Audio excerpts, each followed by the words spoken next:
এখন সব জায়গায় যে অবস্থা, কোয়েশ্চেন হচ্ছে একটাই যে এআই কি সব জব মার্কেট খেয়ে ফেলবে? মানে আমাদের বেসরকারি তো প্রচুর চাকরি আছে ইন্ডিয়াতে। আইটি সেক্টর হোক বা ফার্মাসিউটিক্যাল কোম্পানিগুলো হোক। সেক্ষেত্রে এআই কতটা ডিসরাপ্ট করবে? দেখো সত্যি কথা বলতে বাইরের যে কান্ট্রিগুলো আছে যেমন তুমি যদি ইউএস ধরো বা জার্মানি বা আরো চায়না ইভেন, তো ওখানে বেশিরভাগ কাজই আইটি হোক বা বড়, বড় ইন্ডাস্ট্রি হোক, কার ম্যানুফ্যাকচারিং কোম্পানি সেখানে অলরেডি আইটি অনেক ডিসরাপ্ট করে দিয়েছে।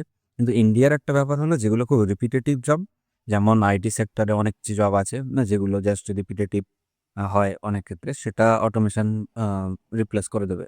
কিন্তু যেগুলো ম্যানুয়াল লেবার মোস্টলি অনেক ইন্ডাস্ট্রি, সেগুলোতে রোবোটিক্স আনা এখন অতটা ইজি না। কারণ ওগুলোর অনেক কস্টলি।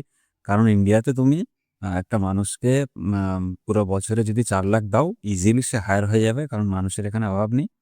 তো ইন্ডিয়াতে আ মানে এই লেবার কস্টটা এত চিপ হওয়ার জন্য আইটি সেক্টরে হলেও অন্যান্য যেগুলো সেক্টরে আছে সেগুলো একটু চাপ আছে। মানে অনেক দেরি হবে আরকি। হয়তো ইভেনচুয়ালি হতে পারে তবে সেটা অনেক দূরে এখন।